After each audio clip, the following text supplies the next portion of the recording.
আসসালামু আলাইকুম প্রিয় ছাত্ররা, আশা করছি সবাই ভালো আছো। অনেক দিন পরে, বেশ অনেকটা দিন পরে আমরা আবার অনলাইন ক্লাসে আছি আমরা টিচাররা। আজকে বিবিএ ফোর্থ ইয়ারের সাথে তোমাদের ক্লাস হলো অ্যাডভান্স অ্যাকাউন্টিং 2।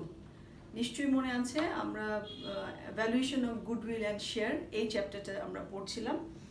আমাদের এই চ্যাপ্টারের মধ্যে গুডউইলের ভ্যালুয়েশন আছে আর শেয়ারের ভ্যালুয়েশন, দুটোই আমরা শিখবো। আমরা শুরু করেছিলাম গুডউইলের ভ্যালুয়েশন দিয়ে। তাহলে গুডউইলের ভ্যালুয়েশনে আমরা দেখেছি যে অনেকগুলো মেথডের কথা আমি বলেছিলাম, যে অনেকগুলো মেথড আছে। তার ভেতর থেকে আমরা অ্যাভারেজ মেথড যেটা আছে সেটার মধ্যে একটা হলো সিম্পল অ্যাভারেজ, একটা হলো ওয়েটেড অ্যাভারেজ। এই দুটো মেথডে আমরা কিভাবে গুডউইল ক্যালকুলেশন করতে পারি সেই বিষয়টি আমরা এর আগের ক্লাসগুলোতে দেখেছি। তাহলে আজকে আমাদের টপিক হবে, আমরা অবশ্যই গুডউইলের মেথডগুলোই পড়বো। তাহলে আমরা এর পরের যে মেথডগুলো আছে, সুপার প্রফিট মেথড অথবা capitalisation of average profit method, capitalisation of super profit method, annuity method, এই মেথডগুলো সম্পর্কে আমরা দেখি, যতটা আমরা চেষ্টা করবো আজকে জানার জন্য। তাহলে চলো, আমাদের তাহলে টপিকটা হলো ভ্যালুয়েশন অফ গুডউইল। আমরা কি করব, আমরা একদম প্রথমেই যেটা যাব, আমরা মেথডগুলো তো অলরেডি আগের ক্লাসগুলোতে জেনেছি। তাহলে আমরা অ্যাভারেজ মেথডটা আমরা শিখেছি, সিম্পল অ্যাভারেজ আর ওয়েটেড অ্যাভারেজ। আমরা আজকে দেখো আমরা শুরু করব সুপার প্রফিট মেথড দিয়ে। ঠিক আছে, সুপার প্রফিট মেথডের মাধ্যমে আমরা কিভাবে গুডউইল ক্যালকুলেশন করতে পারি এই বিষয়টি আমরা আজকে দেখার চেষ্টা করব। দেখো, প্রথমে আমরা জেনে নিই যে সুপার প্রফিট বিষয়টি কি। এখানে এই যে স্লাইডটাতে যেই টেক্সটটা তোমরা দেখতে পাচ্ছ, এখানে পুরোটাতেই বলা আছে যে আমরা সুপার প্রফিট বলতে কি বুঝাই বা কিভাবে আমরা নির্ণয় করব। তাহলে এখানে বলছে super profit the access of actual profit, ঠিক আছে, over the normal profit of an enterprise. তো সুপার প্রফিট কি? অতি মুনাফা। আমরা কাকে বলছি? আমরা সুপার প্রফিটকে বলছি যে আমাদের যে নর্মাল যে প্রফিটটা, সেই নর্মাল প্রফিট থেকে অ্যাকচুয়াল প্রফিট ঠিক যতটুকু বেশি, সেটাই হলো আমাদের সুপার প্রফিট। এখানে যে বিষয়গুলো আছে এটা আমি একটু ছোট্ট করে তোমাদেরকে বলে দিই। এখানে একটা বিজনেসের যে ক্যাপিটাল এমপ্লয়েড আছে, সেখান থেকে নর্মালি যে রিটার্নটা আসার কথা, বা সেই ক্যাপিটালটা অন্য একদম সিমিলার রিস্কে অন্য একটা বিজনেসের তুমি যদি এটাকে ইনভেস্ট করো, তাহলে যে রিটার্নটা পাবে তার থেকে তুমি এখন বর্তমানে যে বিজনেসটি করছো সেখানে তার থেকে যদি বেশি রিটার্ন আসে, তাহলে এই বেশি রিটার্নটাই আমরা বলবো সুপার প্রফিট। এবং এই দেখো এখানে একটা কথা আছে, this extra profit generally expressed as super profit can be valued and goodwill is the value of the previous purchase of super profit. তাহলে আমরা এই যে সুপার প্রফিটটা বের করি, যেমনভাবে আমরা অ্যাভারেজ প্রফিটের ক্ষেত্রে দেখেছি, আমরা কয়েকটা ইয়ার, যত ইয়ার আমাদের বলা থাকে 3 ইয়ার্স বা 4 ইয়ার্স পারচেজ বলা থাকে, তাহলে আমরা 3 বা 4 ইয়ার্স পারচেজ দিয়ে আমরা গুডউইলটাকে ভ্যালুয়েশন করি। এখানেও তাই, প্রথমে আমরা সুপার প্রফিটটাকে ক্যালকুলেশন করে নিব, পরবর্তীতে আমরা 3 বা 4 যেভাবে আমাদের ম্যাথমেটিক্যাল প্রবলেমগুলোতে যেভাবে বলা থাকে সেভাবে আমরা সেটাকে অ্যাড করে নিব, সেটাকে আমরা মানে মাল্টিপ্লাই করে নিব। তাহলে কি বলেছে, therefore under this method super profit are taken as the basis of calculating goodwill in place of average profit. This value is computed by applying a traditional rule acceptable in the trade easy 3 or 4 years purchase of super profit for calculating goodwill. তাহলে এটা আমরা জেনে নিলাম। তাহলে কি হলো, super প্রফিটটা কি? তুমি একই যে তোমার যে বিজনেসটা, সেই বিজনেসে তুমি যে ক্যাপিটালটা এমপ্লয়েড করেছো, সেটা যদি একদম সিমিলার রিস্কে অন্য একটা বিজনেসে তুমি সেটাকে ইনভেস্ট করো, তাহলে সেখান থেকে যে নর্মাল রিটার্নটা তুমি পাচ্ছ, তার থেকে তোমার বিজনেসে যদি একটু বেশি মুনাফা হয়, অ্যাকচুয়াল প্রফিটটা যদি বেশি হয়, তো যতটুকু বেশি হবে সেটাই হলো আমাদের জন্য সুপার প্রফিট। ঠিক আছে, এখানে দেখো কিছু স্টেপস আছে যে সুপার প্রফিট থেকে গুডউইল ভ্যালুয়েশন করার জন্য কয়েকটা স্টেপ এখানে উল্লেখ করা হয়েছে। আমরা একটা একটা করে এগুলো দেখি। প্রথমে আমাদের যেটা করতে হবে, ক্যালকুলেট ক্যাপিটাল এমপ্লয়েড, কতটুকু ক্যাপিটাল এমপ্লয় করা হয়েছে এটা তোমাকে বের করতে হবে। তাহলে এটা আমরা কি করি, total share holder equity plus long term debt এভাবেও করতে পারো, অথবা fixed asset plus net current asset এভাবে করা যায়, অথবা আমরা টোটাল অ্যাসেট থেকে আমরা বাদ দিয়ে দিচ্ছি হলো আমাদের আউটসাইড লাইবিলিটিসগুলো বাদ দিয়েও আমরা ক্যাপিটাল এমপ্লয়েড বের করে থাকি। আচ্ছা, স্টেপ 2 মোট কথা, স্টেপ 1-এ আমরা ক্যাপিটাল এমপ্লয়েড বের করব। স্টেপ 2-তে আমরা কি করব, calculate normal return by multiplying capital employed with a normal rate of return. তাহলে তোমার কাছে একটা নর্মাল রেট অফ রিটার্ন থাকবে, তোমার অঙ্কের ভিতরে এটা বলা থাকবে। সাধারণত এটা নর্মাল রিটার্নটা এক্সপেক্টেড যেটা থাকে সেটা আমাদের লেখা দেওয়া থাকে। তাহলে সেই রিটার্নটাকে ব্যবহার সেই রেটটাকে ব্যবহার করে আমরা ক্যাপিটাল এমপ্লয়েড থেকে নর্মাল রিটার্নটা বের করে নিব। ঠিক আছে, এটা আমাদের সেকেন্ড আমাদের স্টেপ। থার্ড স্টেপে আমরা কি করব, calculate average maintainable profit of the business. তাহলে আমরা বিজনেসের গুডউইলটা আমরা ক্যালকুলেশন করতে যাচ্ছি, তাহলে সেই বিজনেসের যে প্রফিটটা আমরা দেখব কত। সাধারণত এর আগের অঙ্ক যে দুটো আমরা করেছি সেখানে আমরা দেখেছি যে এই অ্যাভারেজ প্রফিটের ক্ষেত্রে যে কিছু অ্যাডজাস্টমেন্ট থাকে, সেই অ্যাডজাস্টমেন্টগুলোকে মানে আইডেন্টিফাই করার পর বা অ্যাডজাস্ট করার পরে আমরা প্রফিটটাকে নিয়ে থাকি এবং সেই প্রফিট থেকে আমরা অ্যাভারেজ প্রফিটটা বের করে থাকি। আচ্ছা, তারপরে আমাদের স্টেপ 4-এ কি বলছে? স্টেপ 4-এ বলছে calculate the difference between the average maintainable profit and normal profit. এটাই হলো আমাদের সুপার প্রফিট। ঠিক আছে, তাহলে this difference is calculated super profit if it is positive. দেখো যে কথাটা বলা আছে যে ইফ ইট ইজ পজিটিভ, এটা যদি পজিটিভ হয়। নেগেটিভ হলে তার সুপার প্রফিটের তোমার ক্যালকুলেশনে আসছেই না। তাহলে এখানে তোমার কি হবে যে তোমার অ্যাভারেজ মেইনটেনেবল প্রফিটটা থেকে তুমি যে নর্মাল রেট অফ রিটার্নটা যেটা তুমি বের করলে আমাদের স্টেপ 2-তে, সেটা তুমি বাদ দিয়ে যদি যে এক্সট্রা পজিটিভ যে অ্যামাউন্টটা তুমি পাবে সেটাই হলো সুপার প্রফিট। আর স্টেপ 5-এ আমরা কি করছি, multiply the super profit by the number of years purchase. তাহলে the product is the value of the goodwill. তাহলে এই যে নাম্বার অফ ইয়ার পারচেজ দিয়ে আমরা সুপার প্রফিটকে মাল্টিপ্লাই করব, তাহলে যে প্রোডাক্টটা আমরা পাবো সেটাই হলো ভ্যালু অফ গুডউইল।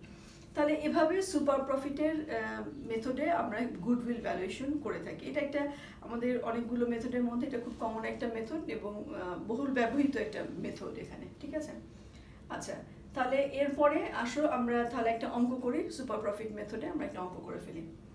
আচ্ছা দেখো, এখানে যে অঙ্কটা আছে আমি একটু পরে তোমাদের বলে দিচ্ছি, কি আমি একটু বুঝিয়ে দিচ্ছি। যেমন এখানে বলেছে following is the balance sheet of Navin traders as on 31st 2003-2014 31st 3-2014 মার্চের একটা ব্যালেন্স শিট এখানে দেওয়া আছে। এখানে ক্রেডিটর্স, ক্যাপিটাল রিজার্ভ আছে, ফিক্সড অ্যাসেট, কারেন্ট অ্যাসেট আর ইনভেস্টমেন্ট ইন শেয়ারস আছে। আমাদের ইনভেস্টমেন্ট ইন শেয়ারসের কথা তোমাদের খেয়াল আছে নিশ্চয়ই। আমরা ক্যাপিটাল এমপ্লয়েড বের করার জন্য যে অ্যাসেটগুলো আসলে ট্রেডিংয়ে ব্যবহার হচ্ছে, হ্যাঁ আমি যেই ট্রেডিংটা করছি, আমি যে বিজনেসটা করছি, সেই বিজনেসে যে অ্যাসেটগুলো ব্যবহৃত হচ্ছে সেই অ্যাসেটগুলোই কিন্তু আমরা নেই। কিন্তু এখানে ইনভেস্টমেন্ট ইন শেয়ারস মানেটা হলো যে হয়তো কিছু আইডল ক্যাপিটাল ছিল, আইডল কিছু ইনভেস্টমেন্টের মানি ছিল যেটা দিয়ে ক্যাপিটাল এমপ্লয়েড করা সম্ভব হয়নি, মানে ব্যবসায় বিনিয়োজিত করা যায়নি। তাহলে সেটাকে কি করা হয়েছে, সেটাকে আইডল না রেখে সেখানে অন্য কোনো কোম্পানির শেয়ার কেনা হয়েছে। তাহলে এই অ্যাসেটটা কিন্তু কোনো অবস্থাতেই আমাদের ট্রেডিংয়ে হেল্প করছে না, এটা অন্য আরেকটা অ্যাসেটের মধ্যে, মানে অন্য আরেকটা কোম্পানিতে এই শেয়ারটা ইনভেস্ট করা হয়েছে। তাহলে এটা যেমন আমাদের ক্যাপিটাল এমপ্লয়েড অ্যাসেটের ভিতরেও আসবে না, তেমনভাবে এই ইনভেস্টমেন্ট থেকে কোনো ইনকামও কিন্তু আমাদের ট্রেডিং প্রফিট হিসেবে আমরা নিব না, এটাকে নন ট্রেডিং প্রফিট আমরা বলতে পারি। সুতরাং আমরা যে অ্যাভারেজ মেইনটেনেবল প্রফিট যেটা বের করবো সেই প্রফিটটার মধ্যে কিন্তু এই ইনভেস্টমেন্ট ইন শেয়ারসের উপর যদি কোনো ইনকাম থাকে সেটাকে আমাদের বাদ দিতে হবে। আচ্ছা, তারপরে আসো the following net profits were earn which included a fixed income in the investment টাকা 8,000। তাহলে এই যে দেখো ফিক্সড ইনকাম অন ইনভেস্টমেন্ট মানে দিস ওয়ান, ঠিক আছে, investment in shares. Investment in শেয়ারসের একটা ইনকাম ছিল 8,000 টাকা এবং এটা কিন্তু এই যে প্রফিটগুলো দেওয়া আছে, হ্যাঁ এখানে 1 বছর, 2 বছর, 3 বছর, 4 বছরের প্রফিট দেওয়া আছে। তাহলে এই 4 বছরের প্রফিটের মধ্যে আমাদের এই 8,000 টাকা আছে, তাহলে এটাকে বাদ দিতে হবে। এটা আমাদের এটা নন ট্রেডিং প্রফিট, ঠিক আছে, এটা আমাদের বাদ দিতে হবে। এটা তো আমরা পয়েন্ট টু বি রিমেম্বার, আমরা এর আগের ক্লাসটা দেখেছি কি কি জিনিস আমরা খেয়াল করব, তার মধ্যে আমরা পড়েছি। Standard rate of return on capital employed is this type of business is 8%। তাহলে নর্মাল রিটার্ন বলছে যে টাইপের বিজনেস এটা রান করা হচ্ছে এটা নর্মাল রিটার্নটা হলো 8%। Calculate the value of goodwill of the above business at 3 years purchase of the average super profit for the 4 year assuming কয়েকটা assumption এখানে আছে। তাহলে তুমি 3 years purchase তুমি করবে employed কি বলেছে 3 years purchase of average super profit for the 4 year 4 বছরের জন্য। assuming দেখো কি বলেছে that each year profit is immediately withdrawn in full by the proprietor and the weights to be assigned to the profit for the purpose of average rate. তাহলে এখানে wait আমরা কত ক্লাসে ওয়েটেড অ্যাভারেজ দেখেছি, তাহলে এখানে আমাদের কিন্তু ওয়েটেড অ্যাভারেজের বিষয়টা আবার একটু রিপিটও হয়ে গেল। তাহলে এখানে দেখো 4টা বছরের ওয়েট দেওয়া আছে। 11 সাল হলো 1 দেওয়া হয়েছে, 12 সাল 1.5, 13 সাল হলো 2, 14 সাল হলো 2.5। খেয়াল আছে নিশ্চয়ই ওয়েটেড অ্যাভারেজের ক্ষেত্রে আমরা বলেছি একদম লেটেস্ট যে ইয়ারটা আছে সেটাকে আমরা সব থেকে বেশি ওয়েট দিব এবং তার পরবর্তী আস্তে আস্তে আস্তে আস্তে ওয়েটটা কমতে থাকবে। কেন? কারণটা হলো আমাদের যে লেটেস্ট যে ইয়ারটা আছে সেটা সব থেকে বেশি রিপ্রেজেন্ট করে প্রফিটকে। আমরা তো প্রফিটটা মানে আমরা তো এক্সপেক্টেড প্রফিটটা ক্যালকুলেশন করছি, অ্যাকচুয়াল প্রফিট তো আমাদের হাতে নেই, আমরা এক্সপেক্টেড প্রফিটটা ক্যালকুলেশন করি। তাহলে এই যে আমরা যেটা আমরা প্রিডিটারমাইন যেটা আমরা আগের থেকে নির্ধারণ করতে যাচ্ছি সেটা আমাদের যে প্রিভিয়াস কয়েকটা ইয়ারের আমরা প্রফিটের অ্যাভারেজ করে থাকি, তাহলে সেই ক্ষেত্রে কিন্তু সব থেকে লেটেস্ট যে ইয়ারটা আছে সেই ইয়ারটা সব থেকে বেশি রিপ্রেজেন্ট করবে। তো সেই কারণে আমরা লেটেস্ট ইয়ারটাকে সব থেকে বেশি গুরুত্ব দিয়ে থাকি। আচ্ছা, তাহলে চলো আমরা এখন একটু অঙ্কটা করে ফেলি। তাহলে আমাদের প্রথম কাজটা হবে আমরা কি করব, আমরা অ্যাভারেজ মেইনটেনেবল প্রফিটটা ক্যালকুলেশন করব এবং ওয়েটেড অ্যাভারেজটা ক্যালকুলেশন করব।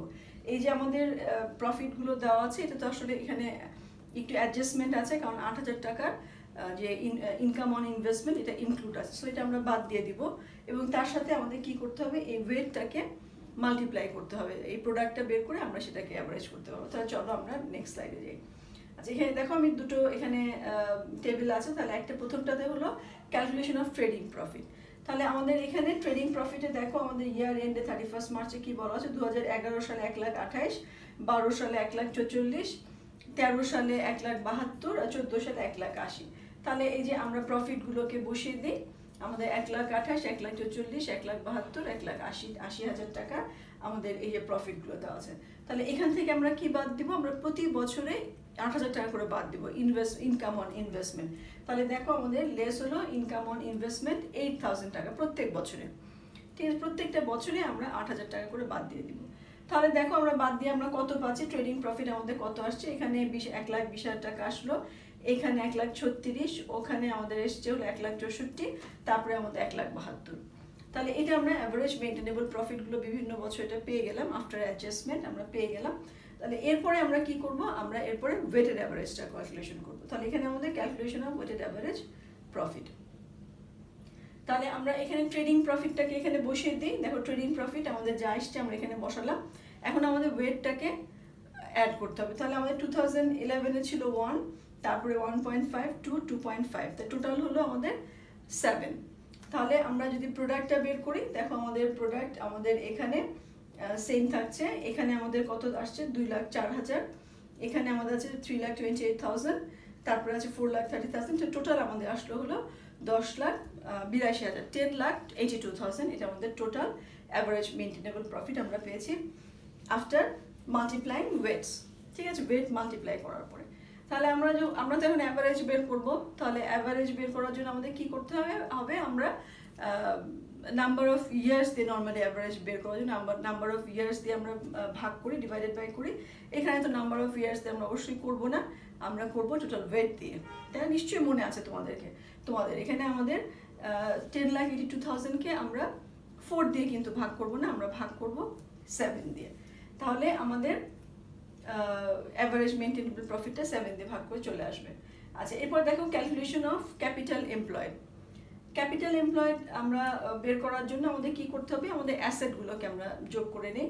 তাহলে আমাদের অ্যাসেট কি ছিল, ফিক্সড অ্যাসেট ছিল। দেখো আমাদের ফিক্সড অ্যাসেট ছিল 3,60,000 টাকা, আমাদের কারেন্ট অ্যাসেট ছিল 4,88,160 টাকা। আর তাহলে টোটাল আমাদের কত হচ্ছে, ফিক্সড অ্যাসেট আর কারেন্ট অ্যাসেট মিলে 8,48,160 টাকা টোটাল অ্যাসেট। সেখান থেকে আমরা আউটসাইড লাইবিলিটিসগুলো বাদ দিয়ে দিব। তাহলে আমাদের ক্রেডিটর্স আছে আউটসাইড লাইবিলিটিসের মধ্যে, সেটার মধ্যে 1,52,160 টাকা।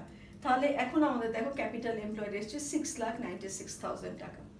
ঠিক আছে, তাহলে আমরা ক্যাপিটাল এমপ্লয়েড বের করার এর আগে যে দুটো নিয়ম বলা ছিল যে অ্যাসেটগুলো যোগ করে অথবা লং টার্ম লাইবিলিটিসগুলো যোগ করে, অথবা কিন্তু এইভাবে আমরা করতে পারি, আমাদের টোটাল অ্যাসেট থেকে আউটসাইড লাইবিলিটিসগুলো বাদ দিয়ে আমরা ক্যাপিটাল এমপ্লয়েডটা বের করে নিতে পারি। এরপরে আসো ক্যালকুলেশন অফ সুপার প্রফিট। আমরা সুপার প্রফিট বের করব। তাহলে আমাদের সুপার প্রফিট বের করার জন্য কি করতে হবে, আমাদের এই ক্যাপিটাল এমপ্লয়েডের উপরে আমরা নর্মাল কত রিটার্ন আশা করছি সেটা আমরা দেখব, আর আমাদের অ্যাভারেজ মেনটেনেবল প্রফিটটা কত হলো সেটা আমরা দেখব।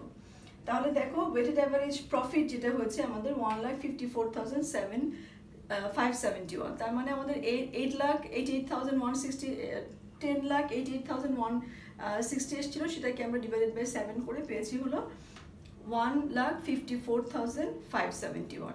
এটা হলো আমাদের ওয়েটেড অ্যাভারেজ প্রফিট। ঠিক আছে, এটা আমরা গত লাস্টের স্লাইডটা দেখলাম, সেখান থেকে এটা পেয়ে গেছি আমরা। আচ্ছা, এখন এখান থেকে আমরা বাদ দিব কাকে, বাদ দিব আমরা নর্মাল রিটার্ন। নর্মাল অ্যাকচুয়ালি আমাদের কত হওয়ার কথা ছিল, বলা আছে কি যে এই বিজনেসে এই যে ধরনের বিজনেসটা রান করছে এই বিজনেস থেকে নর্মাল যে রিটার্নটা আসার কথা সেটা হলো 8%। ঠিক আছে, নর্মালি অন্যান্য বিজনেসগুলো এভাবে পাচ্ছে।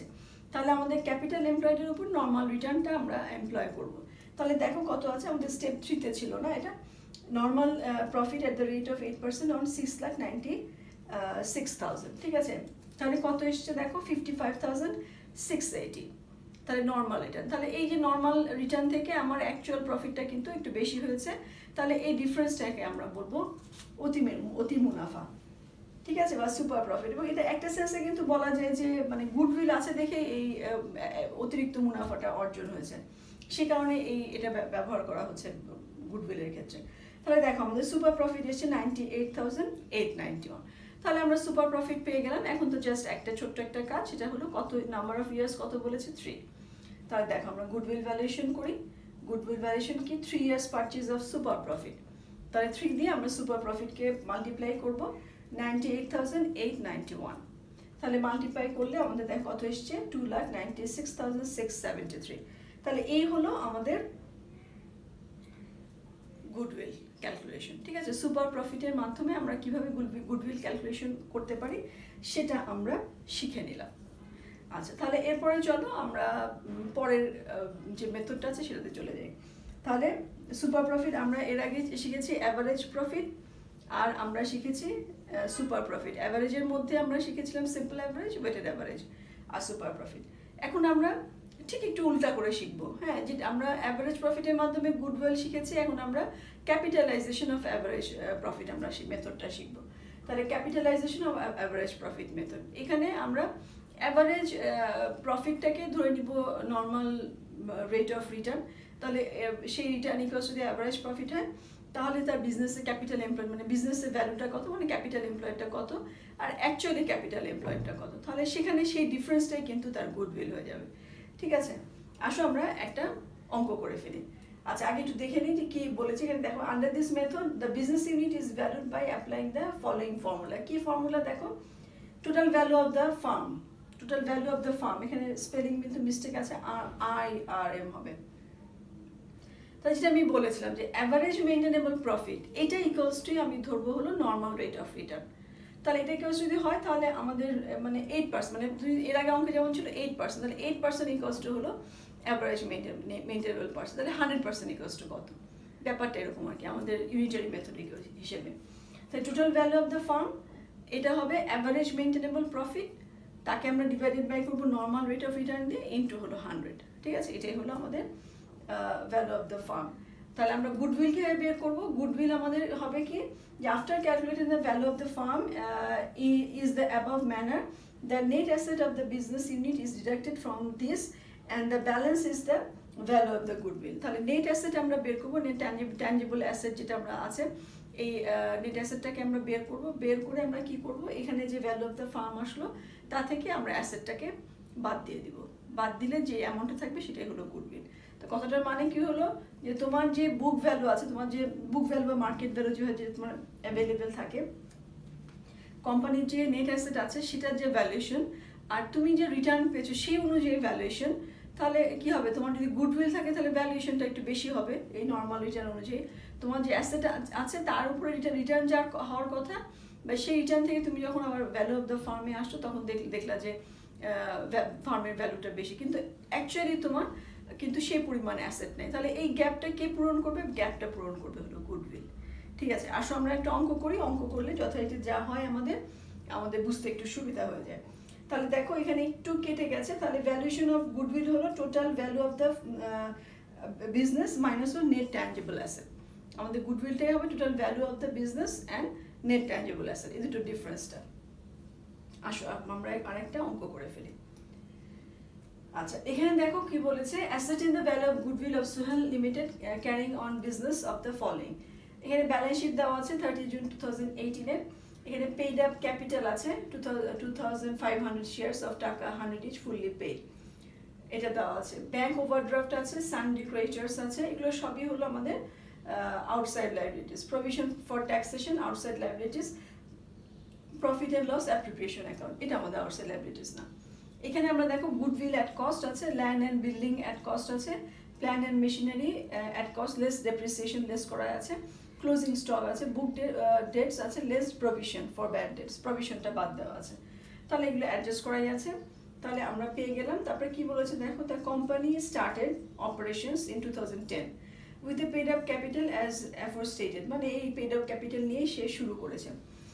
অফ টাকা 25 lakh profit earn before providing taxation have been as follows. তাহলে এটা প্রোভাইডিং ফর ট্যাক্সেশন, ট্যাক্সেশন দেওয়ার আগে কিন্তু এই প্রফিটটা আসছে। তাহলে এখানে 2014, 15, 16, 17 আর 18 5 বছর এটা দেওয়া আছে। Income tax at the rate of 5% has been payable on this profit, তাহলে প্রভিশনটা হলো 50% income tax. Dividends have been distributed from the profit of the first 3 years at the rate 10% and from those of the next 2 years at the 15%. তাহলে প্রথম 3 বছর 10% হারে dividend দেওয়া হয়েছে এবং পরবর্তী 2 বছর 15% হারে দেওয়া হবে। তাহলে আমরা কত বছর ধরবো আমাদের যে মানে এটা ডিভিডেন্ড রেট থেকে আমরা রেট অফ রিটার্নটা পাবো, তাহলে এটা আমরা অ্যাভারেজ করে নিব, তাই না? আমাদের অ্যাভারেজ করে নিলে সুবিধা হবে। 3 বছরের জন্য 10%, 2 বছরের জন্য 15%, এটা আমরা করে নিব। আচ্ছা, তাহলে বোঝা গেল এটার মধ্যে একটা ব্যালেন্স শিট আছে এবং কিছু প্রফিট দেওয়া আছে কয়েক 5 বছরে, এবং আমাদের এখানে ট্যাক্সের প্রভিশন দেওয়া আছে, ডিভিডেন্ড রেট 5 বছরের বলা আছে, কিন্তু আমাদের সরাসরি রেট অফ রিটার্নটা দেওয়া নেই, নর্মাল রেট অফ রিটার্ন। এখান থেকে আমরা অ্যাভারেজ করলে আমরা পেয়ে যাব। তাহলে আমাদের কি করতে হবে, asserting the value of goodwill, আমরা গুডউইলটা বের করব। কিন্তু এখানে দেখো তোমার কোনো কিন্তু বলা নাই না যে কি নিয়মে করতে হবে। তাহলে আমরা এটা কি ব্যবহার করছি, আমরা এখানে capitalisation of average profit method আমরা ব্যবহার করব। আচ্ছা, তাহলে আমাদের প্রথমে কাজটা হলো competition of net tangible asset, কারণ আমাদের এটা কি ছিল যে অ্যাভারেজ মেইনটেনেবল প্রফিট থেকে আমরা ভ্যালু অফ দ্য ফার্ম পাবো, সেখান থেকে আমরা নেট ট্যাঞ্জেবল অ্যাসেটকে বাদ দিয়ে দেবো। তাহলে নেট ট্যাঞ্জেবল অ্যাসেটটাকে ক্যালকুলেশন করে নিই। আমাদের এখানে দেখো ট্যাঞ্জেবল অ্যাসেটের মধ্যে আমাদের কি আছে, ল্যান্ড অ্যান্ড বিল্ডিং আছে 11 লাখ টাকা, তারপরে আমাদের প্ল্যান্ট অ্যান্ড মেশিনারি আছে 10 লাখ টাকা, তারপরে আমাদের ক্লোজিং স্টক আছে দেখো 15 লাখ টাকা, আমাদের অ্যাকাউন্ট রিসিভেবল লেস প্রভিশন মানে যেটা বুক ডেট যেটা ছিল কি অ্যাকাউন্ট লেস প্রভিশন, এটা আমাদের 9,60,000 টাকা। টোটাল আমাদের দেখো টোটাল এসছে কত, 45,60,000 টাকা, এটা আমাদের টোটাল আসলো। আচ্ছা, এরপরে আমরা বাদ দিব লাইবিলিটিসগুলো, আউটসাইড লাইবিলিটিসগুলোকে আমরা বাদ দিব, কোনো রিজার্ভ বা এই যে প্রফিট অ্যান্ড লস অ্যাপ্রোপ্রিয়েশন এগুলো কিন্তু না, শুধু লাইবিলিটিস। এবং সেটা অবশ্যই আউটসাইড লাইবিলিটিস এবং অবশ্যই লং টার্মগুলো কিন্তু আমরা বাদ মানে ধরি না, এখানে আমরা শর্ট টার্মগুলো ধরি, কারণ লং টার্মগুলো কিন্তু অনেক সময় দেখবা যে এটা part of a capital employed ধরা হয়, সেজন্য লং টার্মগুলো এখানে খুব একটা আসে না, আমাদের শর্ট টার্মগুলো আসে। একটু মানে ইনফরমেশনগুলো দেখলে তুমি বুঝতে পারবা যে কোনটা আসবে কোনটা আসবে না। আচ্ছা, ব্যাংক ওভারড্রাফট আছে 4,80,000, তারপরে দেখো অ্যাকাউন্টস পেয়েবল আছে আমাদের কত, মানে বুক ডেট যেটা 8,05,000 টাকা, আর প্রভিশন ফর ট্যাক্সেশন আমাদের আছে কত, 4,25,000। তাহলে এই তিনটা আমাদের লাইবিলিটিস। তাহলে প্রথম আমরা টোটাল অ্যাসেটকে ধরেছি এ, আর বি আমরা ধরছি টোটাল লাইবিলিটিসকে, এটা আমাদের দেখো কত এসছে 17,10,000। তাহলে নেট ট্যাঞ্জেবল অ্যাসেট মানে হলো টোটাল অ্যাসেট থেকে আউটসাইড লাইবিলিটিসগুলো বাদ দিলে আমাদের নেট ট্যাঞ্জেবল অ্যাসেট। ট্যাঞ্জেবল যেহেতু এটা ট্যাঞ্জেবল অ্যাসেট, আমরা কিন্তু গুডউইলকে নেই, তাই না? এটা তো ইনট্যাঞ্জেবল অ্যাসেট, তাই এটা আমাদের ক্যালকুলেশন ধরতেই হচ্ছে আমাদের ট্যাঞ্জেবল অ্যাসেট দিয়ে। তাহলে নেট ট্যাঞ্জেবল অ্যাসেট এ মাইনাস বি, আমরা দেখো কত হয়, এ মাইনাস বি করলে আমাদের 28,50,000, ঠিক আছে? এটা হলো আমাদের নেট ট্যাঞ্জেবল অ্যাসেট আমরা পেয়ে গেলাম, ঠিক আছে?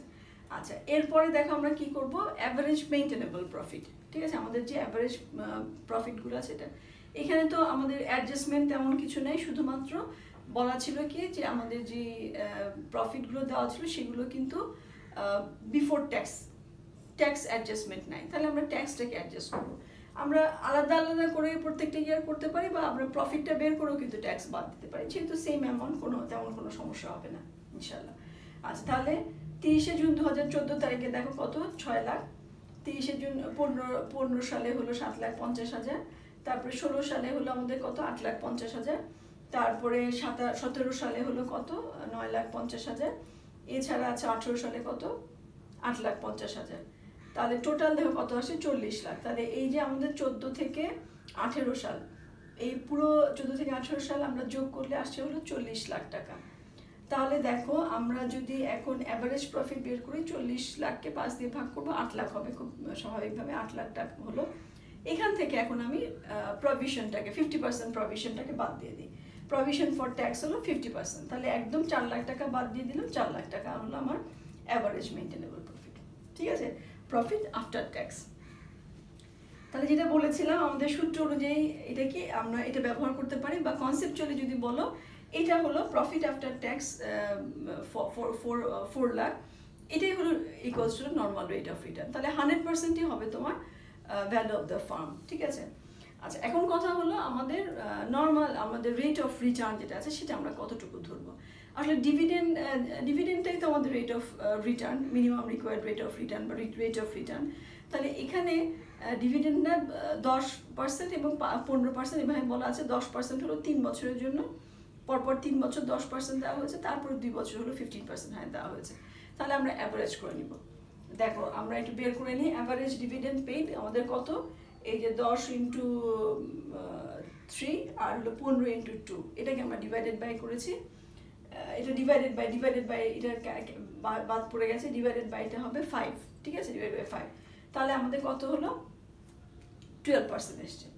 তাহলে total value of the business, এটা আমাদের কি হলো, total value of the business হলো average maintainable profit divide by normal rate of return into হলো 100। তাহলে অ্যাভারেজ মেইনটেনেবল প্রফিট আমাদের 4 লাখ এসছে, নর্মাল রেট অফ রিটার্ন আমরা বের করে নিলাম 12%। তাহলে দেখো ভ্যালু অফ দ্য ফার্ম আমাদের কত আসে, এই যে 33,33,333। ঠিক আছে, এটা আমাদের ভ্যালু অফ দ্য বিজনেস আসলো।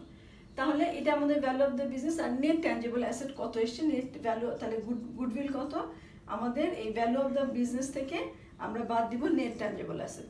তাহলে দেখো 33,33,333 থেকে 28,50,000 এটা আমরা বাদ দিয়ে দিলাম। বাদ দিলে আমাদের যে ভ্যালুয়েশনটা আসছে সেটা হলো 4,83,333। এটা হলো আমাদের গুডউইল ভ্যালুয়েশন। ঠিক আছে, গুডউইল জিনিসটা নিশ্চয়ই তোমাদের জন্য খুব কঠিন হলো না। এটা কিছুই না, আমরা এর আগে হলো অ্যাভারেজ প্রফিট বের করে তাকে আমরা 3 দিয়ে মাল্টিপ্লাই করে আমরা গুডউইল বের করেছি।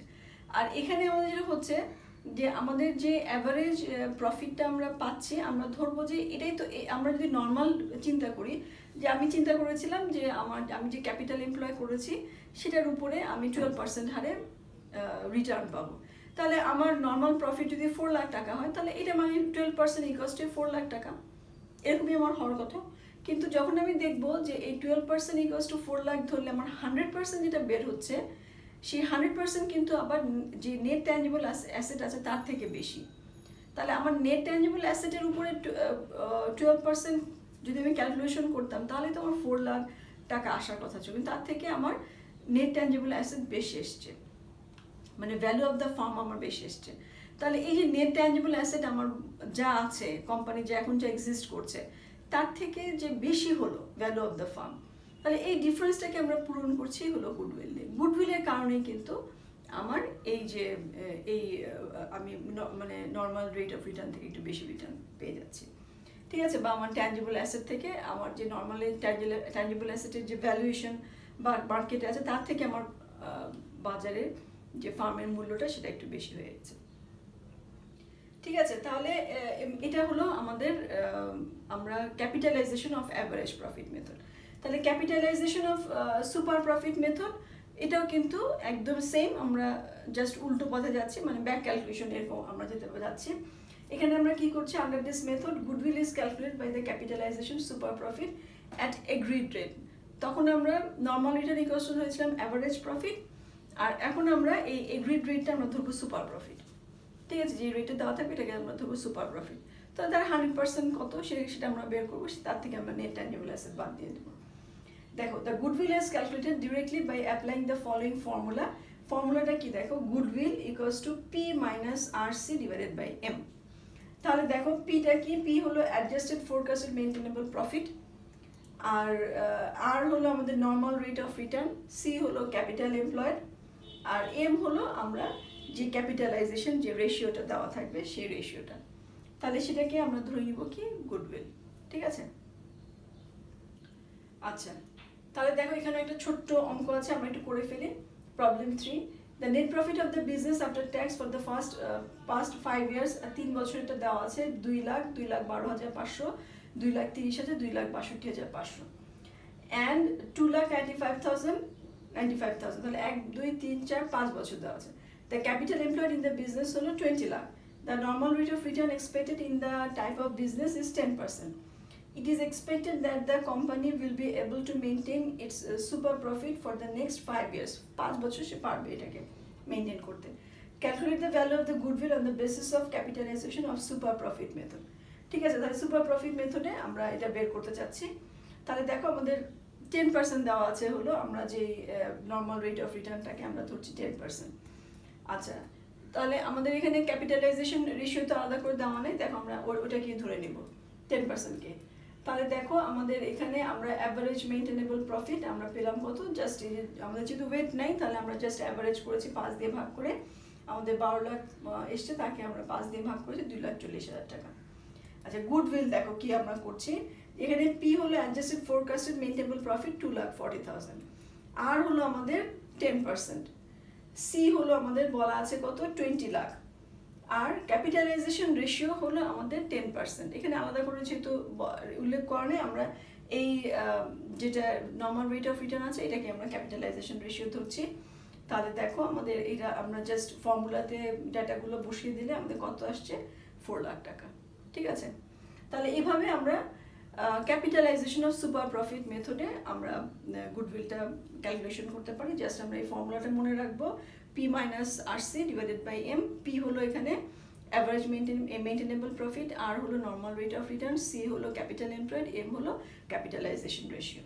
ঠিক আছে, আচ্ছা এরপরে আসো অ্যানুইটি মেথড, লাস্ট যে মেথডটা আমরা যে মেথডের মাধ্যমে গুডউইল ক্যালকুলেশন করে থাকি। এখানে অ্যানুইটি মানে তো আমরা জানি it is a series of equal periodic payment.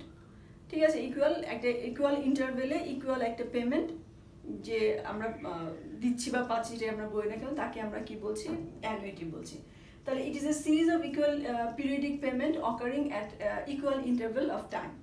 Under this method goodwill is calculated by taking the average super profit. ঠিক আছে, average super profit as a value of an annuity, মানে এ, যে এটাকে আমরা পিরিয়ডিক যে পেমেন্টের কথা আমরা বলছি এ, সেই এটাকে আমরা ধরবো সুপার প্রফিট। ঠিক আছে, তারপরে আমরা অ্যানুইটির ফর্মুলাটা ব্যবহার করব।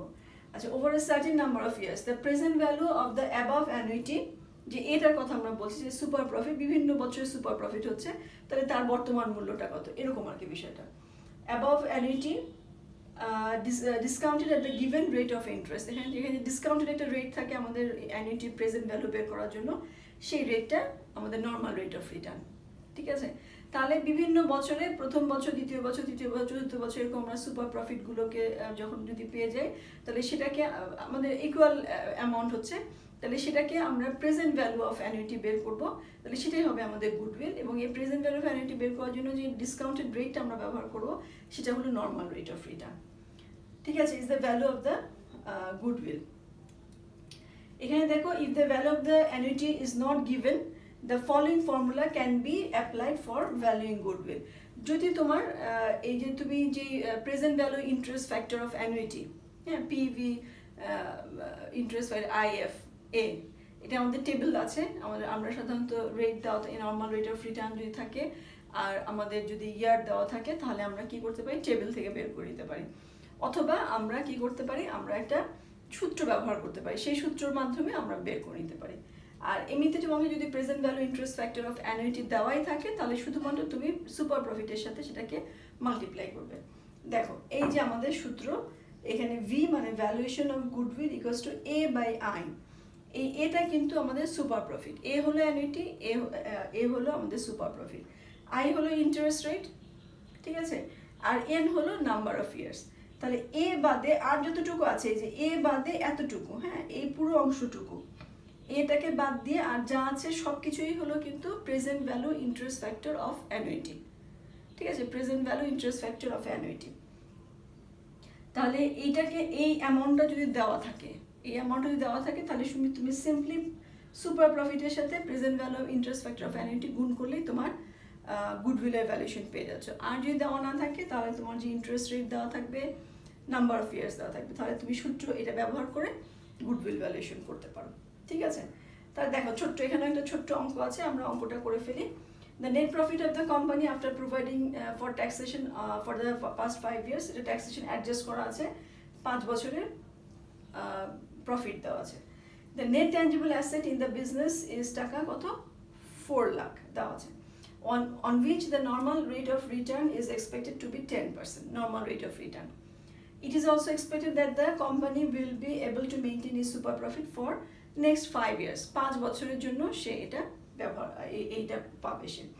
Calculating the value of goodwill of the business on the basis of an annuity of super profit, taking the present value of annuity of টাকা 1 for the 5 years at 10% interest হলো 3.78। দেখো এখানে কিন্তু তোমাকে present value interest factor of annuity এটা দেওয়া আছে 3.78। এটা যদি দেওয়া না থাকতো, তুমি ইন্টারেস্ট নর্মাল রেট অফ রিটার্নটা যেটা আছে 10%, এটাকে ধরতে আই, আর আই বা আর যেটাই বলো না কেন, আর আমাদের যেটা এন সেটা হলো কত, 5 ইয়ার্স ধরে নিয়ে তুমি এটা করতে পারবে। তাহলে এখানে বলে দেওয়া আছে যে 1 টাকার 5 বছরের জন্য 10% ইন্টারেস্টে প্রেজেন্ট ভ্যালু ইন্টারেস্ট ফ্যাক্টর হলো, present value interest factor of annuity, কিন্তু এটা খেয়াল করো যে প্রেজেন্ট ভ্যালু ইন্টারেস্ট ফ্যাক্টর শুধু না, present value interest factor of annuity, সেটা হলো এটা।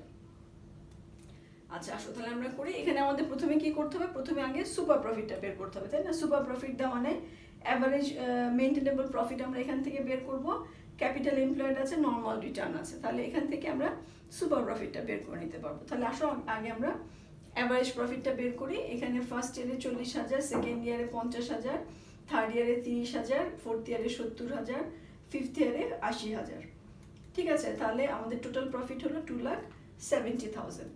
এটাকে আমরা 5 দিয়ে ভাগ করি, আমাদের 54,000 আসলে হলো অ্যাভারেজ প্রফিট। আচ্ছা, আর ক্যালকুলেশন অফ সুপার প্রফিটে আমরা কি করবো, আমাদের যে অ্যাভারেজ প্রফিটটা হলো সেখান থেকে আমাদের নর্মাল রিটার্ন কত আসতে পারে। তাহলে নর্মাল রিটার্ন আমাদের 10% অফ 4,40,000। তাহলে দেখো সুপার প্রফিট আমাদের 14,000, 54,000 অ্যাভারেজ মেইনটেনেবল প্রফিট এসছে, আর 40,000 হলো আমার নর্মাল রিটার্ন। তাহলে 14,000 হলো আমার সুপার প্রফিট। এই যে নিচে অলরেডি চলে এসছে goodwill, super profit into value of the annuity. Goodwill হলো আমাদের 14,000, সুপার প্রফিট হলো আমাদের 14,000, আর 3.78 হলো আমাদের present value interest factor of annuity. এটা গুণ করলে আমরা এটা প্রোডাক্ট যেটা মাল্টিপ্লিকেশন করলে প্রোডাক্ট আসছে 52,920, ঠিক আছে। তাহলে এই হলো আমাদের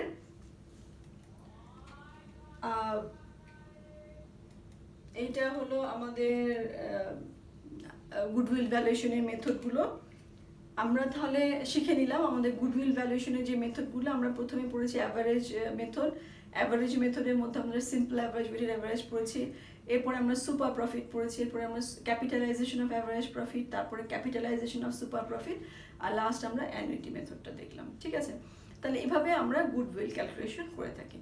তাহলে নেক্সট ক্লাসে আমরা শেয়ার ভ্যালুয়েশনটা শিখবো। শেয়ার ভ্যালুয়েশনটা শিখে তারপরে আমরা কয়েকটা অঙ্ক করব, যে অঙ্কের মধ্যে আমরা গুডউইল ভ্যালুয়েশনও শিখবো এবং শেয়ার ভ্যালুয়েশনও একবারে শিখে ফেলবো ইনশাআল্লাহ, ঠিক আছে। তাহলে আজকে এই পর্যন্তই থাক। সবাইকে আল্লাহ হাফিজ বলছি, সবাই ভালো থেকো আর আমার জন্য অনেক দোয়া করো।